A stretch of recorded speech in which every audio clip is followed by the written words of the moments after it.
Fala aí pessoal, tudo bem? Como é que vocês estão? Tranquilos? Então, agora 6 horas e 47 minutos desta manhã de quinta-feira, 13 de março de 2025. Estava dando uma olhada aqui nas redes sociais e identifiquei uma decisão de extrema relevância tomada pelo Tribunal Regional do Trabalho da segunda região do estado de São Paulo e gostaria de compartilhar com vocês. Esta decisão diz respeito a idoso, cuidadora, filhos e também responsabilidade quanto ao pagamento das verbas rescisórias dessa cuidadora. Quero dizer que se porventura você se enquadrar, se encaixar quanto aos termos, aos fatos que serão abordados aqui neste vídeo, recomendo procurar um advogado especialista na área do direito do trabalho de sua confiança ou até mesmo procure a Ordem dos Advogados do Brasil e peça uma indicação de um profissional advogado, tá legal? Então vamos lá. Eu gostaria de saber de vocês primeiro o seguinte: os filhos respondem por direitos trabalhistas de cuidadora mesmo sem morar com a mãe? Esta é uma pergunta de extrema relevância e tem que ser feita tendo em vista que, hoje em dia, diante da sociedade que nós vivemos hoje, muitos filhos acabam contratando terceiros para prestarem aquela assistência para os seus pais, seja pai e mãe, seja só pai, seja só mãe, tá? Enquanto eles estão trabalhando. E aí acabam transferindo a responsabilidade que até então, por lei, é deles para essas pessoas, tá? Então, quero dizer para vocês o seguinte, olha só.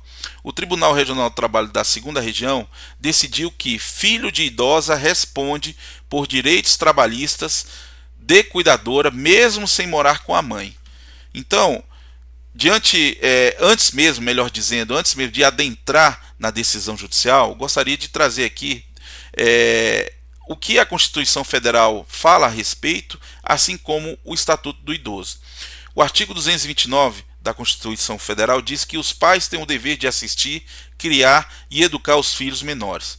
E os filhos maiores têm o dever de ajudar e amparar os pais na velhice, carência ou enfermidade.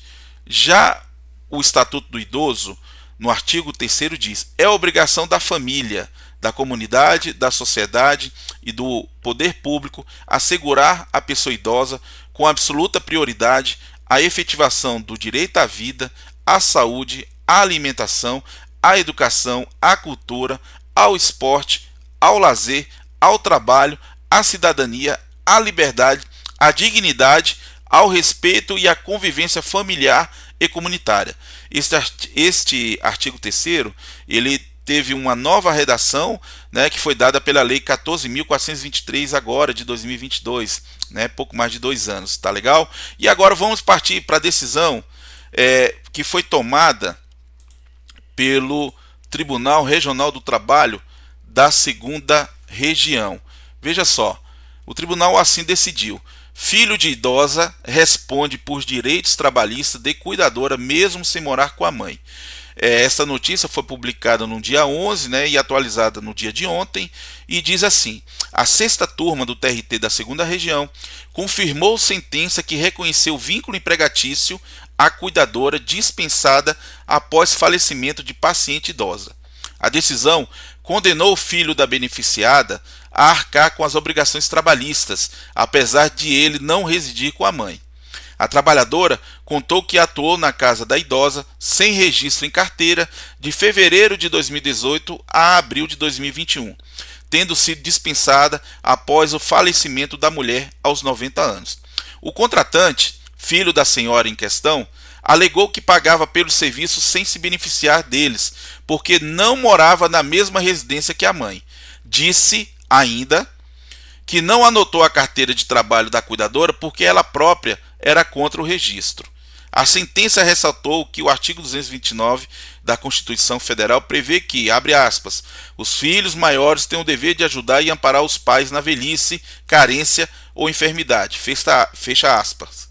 E o acórdão pontuou que ficou comprovada a pessoalidade na direção da prestação dos serviços quando o contratante mencionou a tentativa de anotar o registro da profissional na carteira.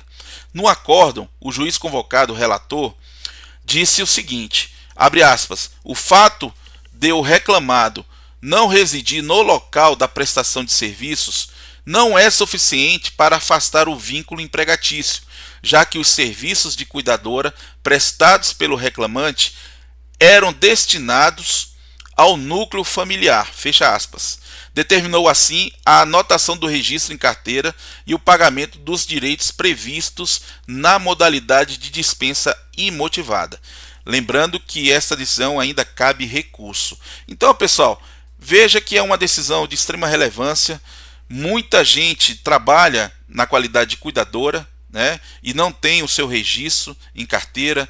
Muita gente não paga as verbas rescisórias desses profissionais quando são dispensados, seja por uma dispensa imotivada, seja em decorrência do falecimento daquele ente querido que estava submetido aos cuidados deste cuidador ou desta cuidadora, né? Então é uma decisão de extrema relevância que eu trago aqui para vocês nesta manhã de quinta-feira, tá legal? Volto a dizer, se você se encaixar quanto ao tema que foi abordado neste vídeo, procure um advogado de sua confiança, especialista na área do direito do trabalho, ou procure a Ordem dos Advogados do Brasil, tá legal? Peça a indicação de um profissional, tá bom? Um grande abraço, fiquem com Deus.